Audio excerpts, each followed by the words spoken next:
रमन ने ली आखिरी सांसें और इशिता की भी सांसें जैसे थम जाती हैं। आगे बढ़ने से पहले वीडियो को लाइक करें और चैनल को सब्सक्राइब करना बिल्कुल न भूलें। कहानी की शुरुआत होती है जब आलिया तैयार होते हुए कहती है कि युग ने जो खानदानी कंगन उसे दिए थे वे कहीं मिल नहीं रहे। इस पर इशिता उसे समझाती है कि बिल्कुल चिंता मत करो, सब कुछ ठीक हो जाएगा।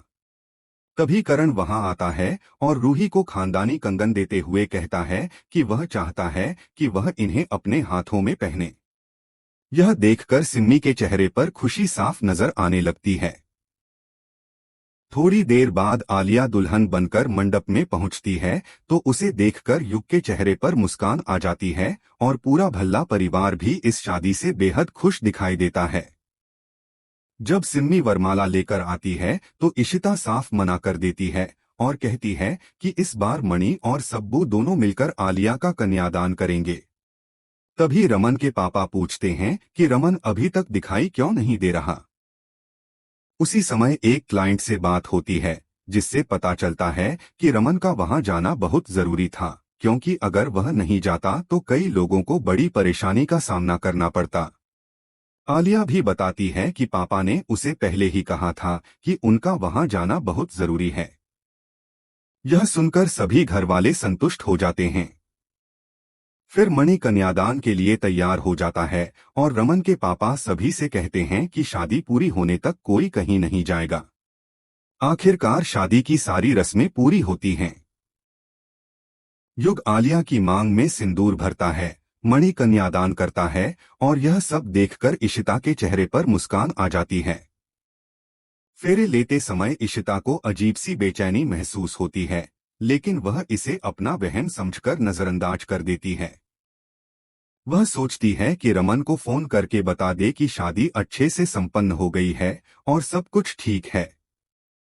पंडित जी भी दोनों को पति पत्नी घोषित कर देते हैं, जिसके बाद आलिया और युग बेहद खुश नजर आते हैं। वहीं रूही की आंखों में आंसू आ जाते हैं। करण उससे पूछता है कि वह क्यों रो रही है, तो रूही भावुक होकर कहती है कि जब आलिया इस घर में आई थी तो आदि उसे लेकर आए थे और वह इस घर की लक्ष्मी बन गई थी।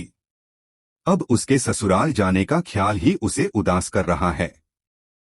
माहौल हल्का करने के लिए करण मजाक में कहता है कि वह भी शादी करके घर जमाई बन जाएगा ताकि रूही को कभी इस घर से दूर न जाना पड़े। उसकी बात सुनकर सभी के चेहरे पर मुस्कान लौट आती है और दादी सबकी बधाइयां लेती हैं। शादी के बाद जब आलिया का दोबारा गृह प्रवेश होता है तो इशिता काफी नाराज दिखाई देती है।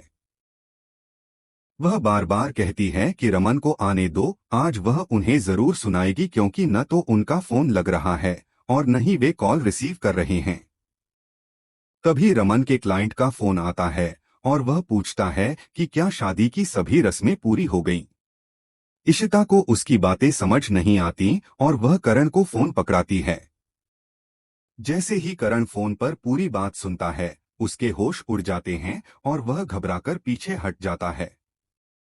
इशिता बार बार पूछती है कि आखिर हुआ क्या है।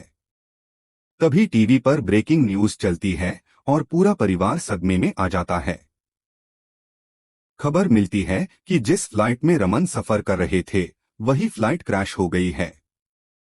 यह सुनते ही पूरे परिवार के पैरों तले जमीन खिसक जाती है। सभी इशिता को संभालने की कोशिश करते हैं, लेकिन रमन की मां फूट फूट कर रोने लगती हैं। तभी इशिता सबको डांटते हुए कहती है कि कोई भी मनहूस बातें न जियो प्लस हॉटस्टार पर